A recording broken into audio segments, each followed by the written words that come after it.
Hi everyone, Aaron here for Zollotech, and this past week was filled with a ton of news of what to expect in 2022. Everything from new Macs to new iPhones to new iPads, as well as some things that we should see fairly soon as well.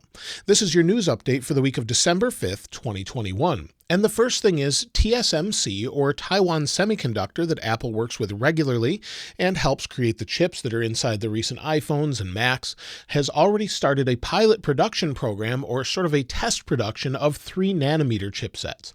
That's incredibly small, but will lead to added efficiency as well as smaller size and less thermal issues typically. So all of those things combined, again, will give more battery life and just add to the advance that Apple has over its competition at this point. Expect those in about 2023, though, in iPhones and Macs. Now, Apple has apparently informed some of its suppliers that sales are slower than expected with the iPhone 13 series models. Not just the regular iPhone 13, but the Pro models as well for this year. While Pro models do seem to be in short supply, interest seems to be lower than last year's major redesign. So maybe iPhone 13, being that it's a sort of minor upgrade, depending on if we're talking about the 13 or the 13 Pro, basically we have a bigger battery, a better camera, and ProMotion on the Pro models. Everything else is fairly minor to most people with the A15 Bionic, and so iPhone 12 series phones were the big upgrade. I think a lot of people are just waiting until iPhone 14 to upgrade. Now, back in June at WWDC, Apple showed off not only iOS 15 and iPadOS 15, but they also showed off a new app called Swift Playgrounds 4. Swift Playgrounds has been out for a while and it teaches you how to code, but the new version will allow you to create your app on the iPad and then export it from the iPad directly to the App Store and sort of bypass Xcode altogether on the Mac. And the recent versions of this apparently are being handed out to some developers to try out before its final release or its first release.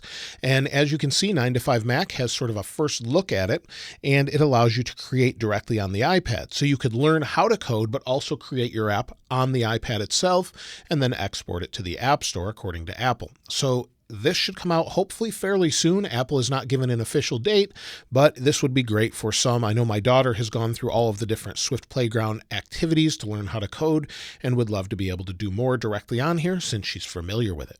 So hopefully we'll see that sooner rather than later. Now, this past week, there has been a ton of news from Mark Gurman of Bloomberg about what to expect in 2022. There's been a lot of information from him. Some of it is obvious, some isn't, but he has a pretty good track record as far as predicting what Apple will have, or has a good inside knowledge of what they'll have. And the first thing is AirPods Pro 2. Apple is expected to redesign their AirPods Pro, maybe have a slightly different design, maybe some better noise cancellation, additional features. We don't know exactly what they'll be like, but we do expect a redesign since it's been a few years. Apple released the third generation AirPods this past year after the iPhone announcement, and we expect them to do the same with the Pro at this point. So maybe in the early part of the year or later on. We don't have an exact time frame, but expect them in 2022. So if you're waiting to pick these up, or maybe you already have AirPods Pro, I wouldn't hesitate to pick them up now. However, we may see a different version of them a little bit later. Now, something I know a lot of people have been looking forward to is a new iPhone SE. And just like Apple has done with this iPhone SE second generation, Apple is expected to redesign this in the early part of 2022. So before April or so in the first quarter, and it's expected to look very similar, just like an iPhone 8. And there could be a larger size, although that's sort of hit or miss depending on who you ask. Either way, it should look like an iPhone 8 or 8 Plus, have a 4.7-inch display like it does now, and some people are saying that it will have a home button on the home screen just like it does now. Others maybe suspect it to be on the home button like we have with the iPad Air and iPad Mini. So either way, it should have that with 5G with the new Qualcomm modem, as well as an A15 CPU, a 4.7-inch LCD display. So hopefully we'll see a redesign and about the same price, $399 or so. So it will be basically the entry-level iPhone at a reasonable price with the latest CPU. Now, just like every other year, Apple is expected to come out with a new iPad this year with updated specs. It could be slightly thinner and just have sort of the basic iPad layout that comes in at $329, just like all of the others. So not a huge update is expected there. Some are saying to expect it to be maybe a little bit thinner than it currently is, but no major redesign. However, with the iPad Air, Apple is is expected to update this, but not really update its design since it's already gotten a design update. So with the iPad Air 4th generation that I have here, we have the most recent design. I would expect just a spec bump when it comes to that. However, there were some rumors about it maybe having an OLED display later this past year, but it looks like they're just going to keep LCD since they're pushing with mini LCD. So hopefully we'll see something like that with maybe an HDR display on it. Now, when it comes to iPad Pro, this information was a little bit curious to me. So we'll have mini LED like we currently do. The display is great. It's one of my favorite devices right now, but it's expected to get a slight redesign as well as maybe wireless charging. So maybe a wireless charging dock of some sort, maybe through the back, but Apple is said to be working still on AirPower, so it could go along with that, or maybe even just wireless charging overall, where you would have a base station and it would charge the iPad wirelessly that way. Either way, it's expected to get some big updates. Apple typically updates their iPad Pro line first and then pushes that out to Macs and things later on. Now, when it comes to iOS 15.2, well, iOS 15.2 Beta 4 released this past week, so I would expect a release candidate this week with a final release the following week, based off what Apple did last year. So if we take a look at what they did last year, we had that release on the 14th. I would expect it on the 13th or 14th of this year as Apple takes a vacation for the holidays in the later part of December. So maybe in a release candidate tomorrow, could be as soon as today, but tomorrow or Wednesday, with the final release the following week based off what they've done in the past. Of course, this could change, but that's typically what I would expect with this update. Then we'll see maybe iOS 15.3 betas in the early part of January. Typically, that's what Apple does, but again, this is subject to change as they've been changing a lot this past year. Just like every other year, Apple is working on a new Apple Watch for 2022. Expect a Series 8 Apple Watch, as well as an updated SE model. Just like they're expected to update the iPhone SE, we do expect them to update the SE model of the watch as well, since it's been a little while. Hopefully, they'll get rid of the Apple Watch Series 3 and maybe just have an SE, a Series 8, maybe still keep the Series 7, and they're said to have a ruggedized version as well for athletes that can stand up to maybe the harsh conditions of whether that be rock climbing or playing football or something else, or just harsh conditions in general, maybe diving and things like that. So we could see a version like that. It's been rumored for quite some time that there would be a ruggedized version. What it would look like, maybe have a different casing or something like that, we don't really know, but they are said to be working on a more durable version.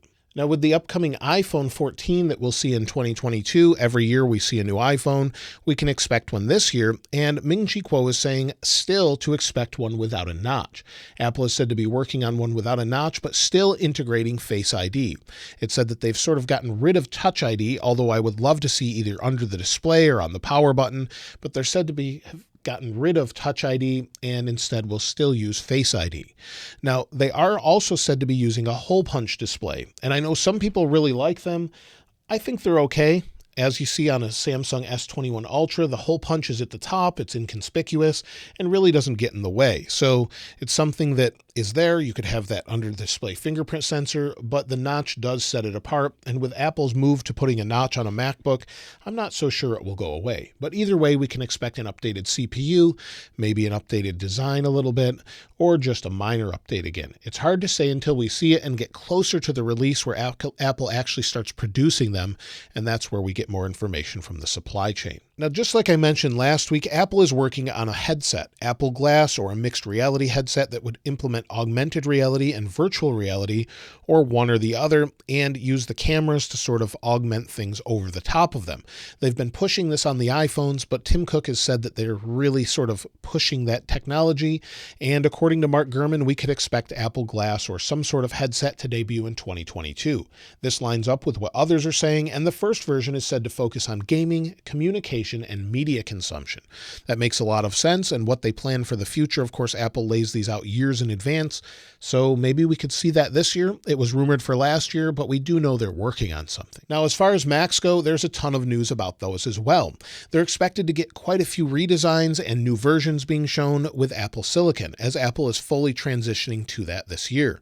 Now, the first thing is MacBook Air. MacBook Air is expected to get a redesign and have different colors similar to that of the iMac, and we've shown this before here as well, and feature an upgraded M2 processor. It would no longer have a wedge-shaped design and in turn would adopt the new design of this MacBook 14-inch, the MacBook Pros, maybe be a little bit thinner. And some are saying that we could see the MacBook Air sort of go away altogether and just have MacBook instead. But that's hard to say because Apple really likes the MacBook Air name and those seem to sell really well. So one rumor says they might get rid of it. Some say they might not. But either way, expect a MacBook Air redesign. And if they don't just call that the MacBook, we could see MacBook Pros as well. Apple offers the 13-inch currently with the old design.